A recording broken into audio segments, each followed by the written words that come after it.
എല്ലാവർക്കും news first മലയാളത്തിന്റെ പുതിയ വീഡിയോയിലേക്ക് സ്വാഗതം. ക്രിക്കറ്റ് ലോകത്തെ ഏറ്റവും പുതിയ വാർത്തകൾ ആദ്യമേ അറിയാൻ ഈ ചാനൽ മറക്കാതെ സബ്സ്ക്രൈബ് ചെയ്യുക. India New Zealand T20 world cup ഫൈനലിൽ അഹമ്മദാബാദിലെ നരേന്ദ്രമോദി സ്റ്റേഡിയം സാക്ഷ്യം വഹിച്ചത് അവിശ്വസനീയമായ ഒരു ക്രിക്കറ്റ് മാമാങ്കത്തിനല്ല, മറിച്ച് കിവീസ് പടയെ ചുട്ടെരിച്ച ഇന്ത്യൻ ബാറ്റിംഗ് അഗ്നിപർവ്വതത്തിനാണ്. 2026 T20 ലോകകപ്പിന്റെ ഫൈനലിൽ ന്യൂസിലൻഡിനെ നിഷ്പ്രഭരാക്കി ഇന്ത്യ ലോക ചാമ്പ്യന്മാരായി കഴിഞ്ഞു. വെറും 20 ഓവറിൽ 255 റൺസ് എന്ന ഹിമാലയൻ സ്കോർ അടിച്ചുകൂട്ടി ഇന്ത്യ ചരിത്രം തിരുത്തിക്കുറിച്ചു. ഈ അവിശ്വസനീയ പ്രകടനത്തിന് പിന്നാലെ ലോക ക്രിക്കറ്റിലെ ഇതിഹാസങ്ങളെല്ലാവരും ഞെട്ടലോടെയാണ് പ്രതികരിക്കുന്നത്. അതിലേക്ക് വരുന്നതിനു മുമ്പായി മത്സരത്തെപ്പറ്റി നോക്കിയാൽ ഗാലറിയിൽ ഇരമ്പിയാർക്കുന്ന ലക്ഷക്കണക്കിന് ഇന്ത്യൻ ആരാധകർ. 50 ഓവർ ലോകകപ്പ് നമ്മുടെ കൈപ്പിടിയിൽ നിന്നും വഴുതിപ്പോയ അതേ മണ്ണിൽ ഇന്ന് ഇന്ത്യ പകരം ചോദിച്ചിരിക്കുകയാണ്. ടോസ് നേടിയ കിവീസ് നായകൻ മിച്ചൽ സാന്റ്നർ ഇന്ത്യയെ ബാറ്റിംഗിനയച്ചപ്പോൾ അദ്ദേഹം കരുതിയിരുന്നില്ല താൻ ക്ഷണിക്കുന്നത് ഒരു അഗ്നിപർവ്വതത്തെയാണെന്ന്. ഇന്ത്യയ്ക്കായി ഇന്നിംഗ്സ് ഓപ്പൺ ചെയ്ത യുവരക്തം അഭിഷേക് ശർമ്മയും മലയാളികളുടെ അഭിമാനം സഞ്ജു സാംസണും ചേർന്നുള്ള ആ പവർ പ്ലേ അറ്റാക്ക് ക്രിക്കറ്റ് ചരിത്രത്തിലെ സുവർണ ലിപികളാൽ എഴുതപ്പെടും. മാറ്റ് ഹെൻറി എറിഞ്ഞ 2ാം ഓവർ മുതൽ കിവീസ് ബൌളർമാരുടെ വിധി കുറിക്കപ്പെട്ടു. ഓഫ് സ്റ്റമ്പിന് പുറത്തുവന്ന പന്തിനെ മനോഹരമായ കവർ ഡ്രൈവിലൂടെ ബൗണ്ടറി കടത്തി അഭിഷേക് തുടങ്ങി. തൊട്ടടുത്ത പന്തിൽ മിഡ് വിക്കറ്റിനു മുകളിലൂടെ ആകാശചുംബിയായ ഒരു സിക്സർ. മറുഭാഗത്ത് സഞ്ജു സാംസൺ തന്റെ കരിയറിലെ ഏറ്റവും വിനാശകരമായ ഫോമിലായിരുന്നു.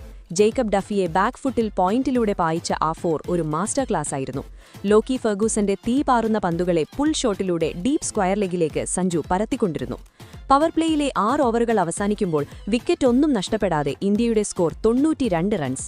ഇതൊരു ബാറ്റിംഗ് വിരുന്നല്ല, മറിച്ച് കിവീസ് ബൌളർമാരുടെ ആത്മവീര്യം തകർക്കുന്ന ആക്രമണമായിരുന്നു. വെറും 21 പന്തിൽ 6 ഫോറും 3 സിക്സറും സഹിതം 52 റൺസ് എടുത്ത അഭിഷേക് ശർമ്മ പുറത്തായെങ്കിലും ഇഷാൻ കിഷൻ വന്നതോടെ ആവേശം ഇരട്ടിച്ചു. നിഷാമിനെ ശിക്ഷിച്ച ഇഷാൻ 25 പന്തിൽ 54 റൺസ് നേടി തന്റെ പങ്ക് ഭംഗിയാക്കി. എന്നാൽ ഒരു വശത്തെ സഞ്ജു സാംസൺ തന്റെ വിശ്വരൂപം കാണിക്കുകയായിരുന്നു. 46 പന്തിൽ 89 റൺസ്, 5 ഫോറും 8 കൂറ്റൻ സിക്സറുകളും. ഗ്രൗണ്ടിന്റെ നാനാഭാഗത്തേക്കും സഞ്ജു പന്തു പായിച്ചപ്പോൾ ന്യൂസിലൻഡ് ടീം നിസ്സഹായരായി. അവസാന നിമിഷം ശിവം ദുബെ 8 പന്തിൽ 26 റൺസ് അടിച്ചുകൂട്ടിയതോടെ ഇന്ത്യ 255 എന്ന റെക്കോർഡ് സ്കോറിലെത്തി. ലോകകപ്പ് ഫൈനലിൽ 250-ലധികം റൺസ് എന്നത് ആർക്കും ചിന്തിക്കാൻ പോലുമാകാത്ത ഒന്നാണ്. ഇതിനു പിന്നാലെയാണ് ലോക ഇതിഹാസങ്ങൾ പ്രതികരണങ്ങളുമായി എത്തിയത്. ഓസ്ട്രേലിയൻ ക്രിക്കറ്റ് ഇതിഹാസം റിക്കി പോണ്ടിംഗ് പറഞ്ഞത്, ഇതൊരു അത്ഭുതമാണ്. Power പ്ലേയിൽ 92 runs. അഭിഷേകിന്റെ ധൈര്യവും സഞ്ജുവിന്റെ ക്ലാസും ഞാൻ കണ്ടതിൽ വെച്ച് ഏറ്റവും മികച്ചതാണ് എന്നായിരുന്നു. എന്നാൽ ക്രിക്കറ്റ് ദൈവം സച്ചിൻ ടെണ്ടുൽക്കർ പറഞ്ഞത് ഇങ്ങനെയായിരുന്നു: നിർഭയമായ ബാറ്റിംഗ്. സഞ്ജുവിന്റെ തുടർച്ചയായ 3ാം അർദ്ധ സെഞ്ചുറി അദ്ദേഹം ലോകത്തിലെ ഏറ്റവും അപകടകരനായ ബാറ്ററാണെന്ന് തെളിയിക്കുന്നു. പിന്നാലെ ഷോയിബ് അക്തർ പോലും സ്തംഭിച്ചുപോയ തരത്തിലുള്ള ഒരു വെളിപ്പെടുത്തലാണ് നടത്തിയത്. ഇത്രയും ക്രൂരമായ ബാറ്റിംഗ് ഞാൻ കണ്ടിട്ടില്ല, അതും ഫൈനലിൽ. അതുപോലെ AB ഡിവിലിയേഴ്സും കെവിൻ പീറ്റേഴ്സണും ക്രിസ് ഗെയിലും എല്ലാം ഒരുപോലെ സമ്മതിക്കുന്നു ഇതൊരു പുതിയ ലോക അവസാന ബാറ്റിംഗ് ആണെന്ന്. ബ്രെൻഡൻ മെക്കലം പോലും പറഞ്ഞു തന്റെ ടീമിനെ ഇന്ന് ഇന്ത്യ പാഠം പഠിപ്പിച്ചുവെന്ന്. എന്തായാലും ഈ ഐതിഹാസിക വിജയത്തോടെ ലോക ക്രിക്കറ്റിലെ ഒരേയൊരു ചക്രവർത്തിമാർ തങ്ങളാണെന്ന് ഭാരതം അടിവരയിട്ട് ഉറപ്പിച്ചിരിക്കുകയാണ്. ലോകത്തിന്റെ ഏത് കോണിലുള്ള കൊമ്പന്മാരായാലും അവർക്കിനി ഒരു കാര്യം വ്യക്തമാണ്: ഈ ഇന്ത്യൻ പടയെ തടയാൻ ഭൂമിയിൽ ആർക്കും കഴിയില്ല. അജയ്യമായ ആത്മവിശ്വാസവും അളവറ്റ കരുത്തുമായി കുതിക്കുന്ന ഇന്ത്യ ഇപ്പോൾ ഒരു അപ്രതിരോധ്യ ശക്തിയായി മാറിക്കഴിഞ്ഞു. സഞ്ജു സാംസണും അഭിഷേക് ശർമ്മയും നയിച്ച ഈ ബാറ്റിംഗ് വിപ്ലവം ഒരു തുടക്കം മാത്രമാണ്. അഹമ്മദാബാദിലെ മണ്ണിൽ ഇന്ന് കിവീസ് പട മുട്ടുമടക്കിയപ്പോൾ പിറന്നത് പുതിയൊരു ചരിത്രമാണ്. ഇന്ത്യയെ തോൽപ്പിക്കാൻ ഇനി ആർക്കും സാധ്യമല്ല എന്ന സത്യം.